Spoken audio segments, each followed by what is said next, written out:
Colo, fantastic season for you, 25 goals, Golden Boot, Sky Bet League One Player of the Year and a 5th promotion.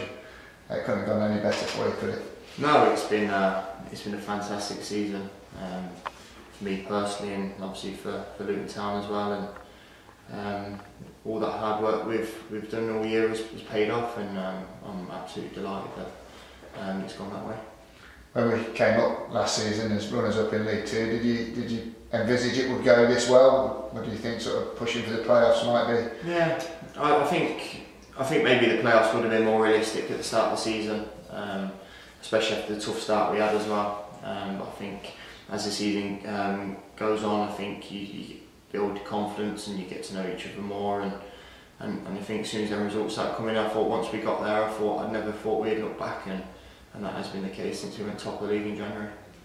The run kind of coincided with your first goal because you didn't score for a while. It was September the 29th, I think, with the Charlton game, wasn't it? And not long after the birth of your daughter as well. Yeah. So it's, I think, from what I remember, was it her first appearance at Kenilworth Road for London as well? Yeah, I think so. I think personally I had a difficult start with it in front of goal, but I always kept focused on what I needed to do. I kept working hard, kept practicing, and then obviously my daughter was born, and then the following week I managed to get my first goal, and thankfully for me that I've managed to score another 24 and win the Golden Boot. I mean, it was a great moment as well from that game when you tucked it away and you slid. We had a video of it in the promotion video we put out last week where there was a young lad at his first game and you slid right in front of him.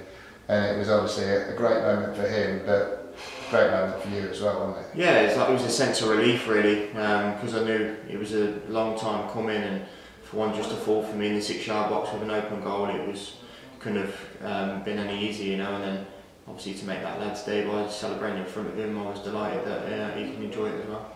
Did you ever doubt yourself at all? I think going back from last season, it's 14 games without a goal at one point, wasn't it? At that stage. Yeah. No, not really. I think I was so desperate to score that 20th goal last year. It was sort of got the better of me. But this year was a fresh start, and I just kept doing what I always do, just try and work hard and keep training hard, and then I knew it would come eventually. And looking back now, it seems a long time ago that first goal. Certainly does. I mean, remember, had you done anything different? Because it was like, we spoke at times about your diet, you know what I mean? You porridge for breakfast and black coffee. And no, not really. I've always done that. I've always done it since I was early 20s, so it was nothing off the field that I changed. Probably just the birth of my daughter, really. Things changed at home with obviously sleep and stuff like that. But apart from that, it was nothing really. It was just keep doing the basics right, and then it was going to come. You did change the black boots though. Yeah, probably that as well. The black boots got rid of them, and then they started flying. Well, you certainly ended changed the black ones for multicoloured, mate, and you've ended up with a golden one. So it was. So weren't a bad change. No, exactly. But once you got in that run, you know, you couldn't stop scoring, could you? And then of course the international call-up comes with the Republic of Ireland, yeah. And you went away, and then you scored 5 in 5 after you returned to finish the season. So phenomenal. Yeah, obviously when you're scoring goals and doing well for your club, to get international recognition is brilliant, you know, and it was such a great honour for me and my family, and a bit disappointed I had to miss a game when I went away. Obviously being in League One with no international break, but the lads done fantastic when I was away, and then I managed to get in the side again when I got back and hit the ground running again, which helped us get over the line. So I'm delighted it couldn't have went any better. One of the most crucial goals you scored was probably the one up at Sunderland from the penalty spot. It was a massive afternoon for everybody at the club, really, wasn't it, after Nathan had left and Mick in charge for the first time. Yeah. What would you pick out as sort of a seminal moment for you in the season? That Sunderland game was a massive game. Obviously the gaffer left during that week, and Mick taking over, and it was obviously a big game in the league as well.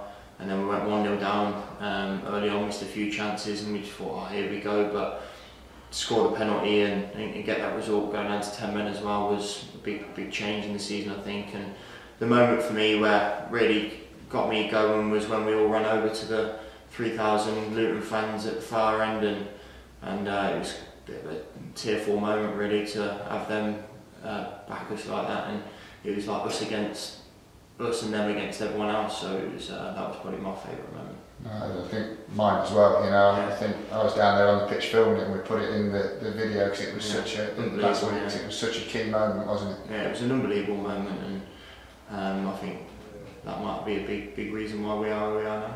I mean, you've been asked time and time again about what Mick brought to it and what he's sort of given to you, advice and that kind of stuff. But it was just really Mick steering it the way it already was going, wasn't it? Yeah, of course. Nathan done great before he left, and he left us in an unbelievable position, and Mick just took the reins and didn't change anything, just kept us going, kept us giving us confidence, and him and his staff, they worked tirelessly for obviously opposition stats and stuff like that. So I can't speak highly enough of Mick, to be honest. He's a good mate of mine, and I'm really pleased for him that it's worked out well for him as well. I remember asking you this at the end of last season when it was your 4th promotion, all from League 2. Yeah. The 5th one, obviously the first one from League 2 into the Championship, would this rank higher? I asked you which was your favourite last year. Yeah, definitely. This will be my favourite one, easily. Obviously for obvious reasons, being League 1 to the Championship, and I think from a personal note, doing so well and getting so many awards this year, I think it's got to be my best one, and it's the one that I'm going to enjoy the most. That was a proud moment down at the EFL Awards, wasn't it, a couple of weeks ago? You got in the PFA Team of the Year as well, along with JJ. But you know, what goes through your mind when you're announced as being the best player in that division? It was weird because I didn't really expect it, if I'm honest. I knew I was in the final 3, but I thought McGeady might have got it. But I went down there with an open mind and enjoyed the night, obviously with yourself and the lads. And then once it got announced, I was shocked really, and then to see to have all the managers in the league vote for you and to be the best player in the league, there's not many better honours than that. We saw that night. Pelly was sitting next to you, and you know, he gave you a few kisses. I don't think he was going to let you go up on stage at one point, but you could see exactly what it means to your teammates as well. You know, it has been a club effort and a team effort this season, but they all want to see somebody heralded like you would. Of course, like, awards like that, they're recognition for how well the team's done, and this team's done fantastic this year, and they are a big part of why I got that award. And as you see with Pelly's reaction, I wouldn't want to enjoy it with anyone else than my teammates who are there, and my teammates that I've been playing with all year. I think it shows that you were Player of the Year for the league, but weren't the club Player of the Year. Players Player of the Year was Andrew Shinney, Jack Stacey. Got some, you know, Pelly got some one of the supporters ones as well. It showed, you know, if you'd have asked a Luton fan or 10 Luton fans who would be their Player of the Year, you'd have probably come up with 10 different names. Yeah, definitely. I think it was, from what I see, it was so close.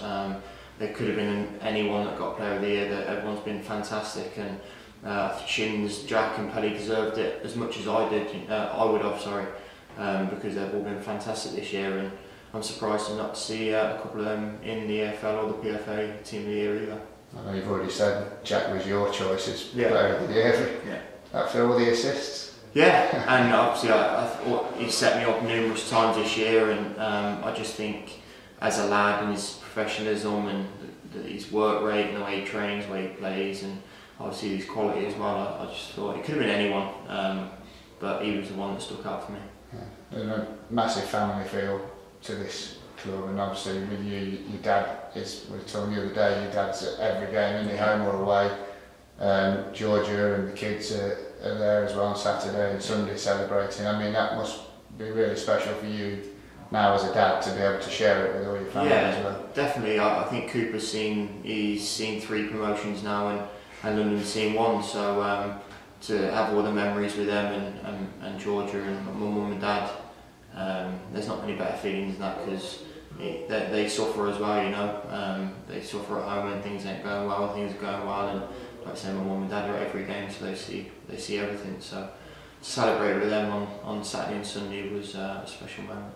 And obviously all the singing that went on both Saturday and Sunday in the pub. I mean, you were in most of the videos leading the chants of "There's only one Mickey Harford" and "Tell the War" and everything. Mate, they're special times to be cherished, aren't they? They are special times, and you've got to make the most of them, because you don't get promotion all the time, you know, and this could be my last one, so why would I not want to enjoy it? And to spend it with obviously the players, the staff, the families, Sunday was a special moment, and the videos just show how good it was. Now obviously we look forward. You just met the new manager Graham Jones. He's introduced himself to all of you. You know, it's great times and a really bright future ahead as a championship club. Definitely. Like I said, we've met the gaffer briefly, and I've heard great things about him. So just looking forward to next year now, getting a rest in the summer and hit the ground running next year. And it's going to be a massive challenge, but I think it's one that we'll be okay with. Well done, Colin. Brilliant season. Cheers. Top man's